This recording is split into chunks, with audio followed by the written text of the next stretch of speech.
আমি পেঁয়াজ মরিচ ভেজে নিয়ে তার মধ্যে সামান্য গোটা জিরে দিছি, দিয়ে কিছুক্ষণ নাড়াচাড়া করলে তার মধ্যে আদা রসুন বাটা, লবণ আর হলুদ দিছি। আমি কাঁচা মরিচ দিয়ে যেহেতু মাসকলাইগুলো ডাল রান্না করেছি, কষে নিয়ে তার ভিতরে এই যে মাছ দিচ্ছি, মাছটা কষাচ্ছি।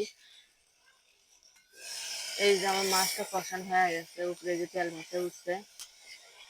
এই যে আমি এখন এই যে পানি দিয়ে মাসকলাইগুলোর ডাল ভিজে রাখছিলাম, সেগুলো এর ভিতরে ঢেলে দিই। ওগুলা কিন্তু আনধুনি পাতা, আমরা গ্রামের মানুষ কিন্তু আনধুনি খাই, আপনারা চিনেন কিনা জানি না। এই যে এখন এগুলো দিয়ে আমি ভালো করে নাড়াচাড়া করে নিয়ে কষে নেব। এই যে দেখেন এখন মাসকলাই গুঁড়ো ফুলে উঠছে, আমরা যেভাবে রান্না করি গ্রামের মানুষ সেভাবে আপনাদের সাথে শেয়ার করতেছি। এই যে এটা ভালো করে ফুটান লাগবে, নাতে মাসকলাই গুঁড়ো তো অনেকে আবার পেট ছয় না, ভালো করে ফুটাতে হবে, নাহলে আবার হবে না। ভালো করে ফুটাতে হবে অবশ্যই। আর মাসকলাই গুঁড়ো কার কার পছন্দ অবশ্যই কমেন্টে বলে যাবেন।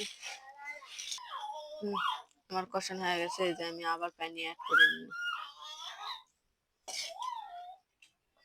নাড়াচাড়া করে দিয়ে ঢাকনা ঢেকে আরো কিছুক্ষণ ফুটে নিব।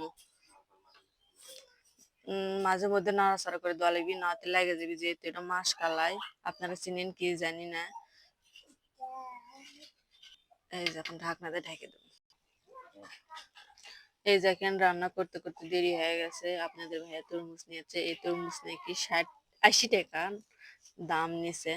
আজকে এখানে ইফতার করতেছি, রান্না বান্না করতে করতে আজকে চুলার পাড়ে ইফতার করতেছি, সেটাই আপনাদের সাথে শেয়ার করলাম।